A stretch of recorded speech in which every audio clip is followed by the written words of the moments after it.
We start the anime with this blonde girl who wants to become an adventurer. They explain everything she needs to know, such as having to complete quests to earn money, and that there are 10 different ranks. Starting from porcelain up to platinum, she must complete quests according to her rank. Some novice adventurers, just like her, invite her to hunt goblins. The goblins are no joke. Sorry, I meant, once they're in the goblin's lair, the blonde, terrified, starts to worry. Her new companions tell her not to be afraid. One of the guys says that once, when he was a kid, he had a run-in with goblins from his village and that they're not that smart. But apparently, the goblins set a trap, so they end up killing the warrior guy. Who's the idiot now? And they rape the monk. And the witch ends up poisoned. Meanwhile, our blonde heroine ends up wetting herself. And the goblins make fun of her. But then, the goblin hunter arrives. Okay, sorry, that doesn't sound epic. The goblin hunter, after such an epic entrance, starts killing the goblins one by one with the help of the blonde priestess, including the goblin babies. They save the girls kidnapped by the goblins and claim the mission reward. The blonde now has new armor, and they become friends. Happy and content goblins. Just kidding, that's only the beginning. We see the goblin slayer arriving at the guild where the rest of the adventurers are.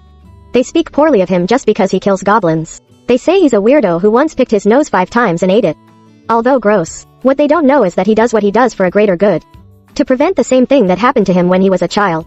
So, after a mission, a strange group arrives consisting of a high elf, a dwarf, and a lizard man looking for someone. Okay, we get it. They tell Goblin Slayer that he needs to kill goblins. So they prepare, and after a night of drinking and sharing stories, they reach their destination and kill a couple of goblins. They save an elf who was kidnapped, but then an orc arrives. No joke, an orc. It's tough for our friend, Goblin Slayer, but with the help of a scroll he got from a witch, who shows more than necessary, they manage to defeat it. Goblin Slayer knows how to kill other things besides goblins, and it was impressive. After an episode that seemed like filler, where we see Goblin Slayer observing adventurers who do things wrong, we learn that the receptionist likes our protagonist, even though she's never seen his face. A letter arrives requesting exclusively Goblin Slayer to go to the City of the Sea to kill goblins.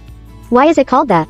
Because it's in the middle of the sea. I'm amazed by the imagination of the person who created this anime. This letter was sent by the Archbishop of the Supreme God. So this person, who seems famous for being the sword maiden who killed the Demon King, is respected by many but needs help killing goblins. Well, all I know is that Goblin Slayer reads this and leaves. Upon arriving at the dungeon, they kill a few young goblins who have learned to navigate the boat. Others alone, like a giant albino cube, and encounter a champion goblin. They manage to scare it away, but at the cost of Goblin Slayer being nearly destroyed. But don't worry, he recovers after sleeping with 2 women. Cheeky, he heals up, and after repairing his armor and spending an afternoon eating ice cream, they blow up a giant eye and find a mirror that serves as a portal to goblins and a giant mirror that can be sold as a relic for a lot of money.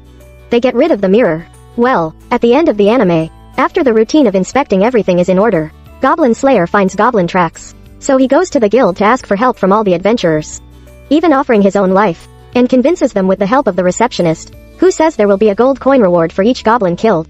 Thus begins the best fight in the whole anime, composed of a strategy created by Goblin Slayer himself. They manage to get rid of all the goblins, including the Goblin King, and end the series with Goblin Slayer removing his helmet. But no, we don't get to see his face. And now that I think about it, they didn't even mention the names of any characters in the anime. Just their nicknames. Well, that's it. You can go now. The show is over. I charge for overtime, but actually, I didn't even charge.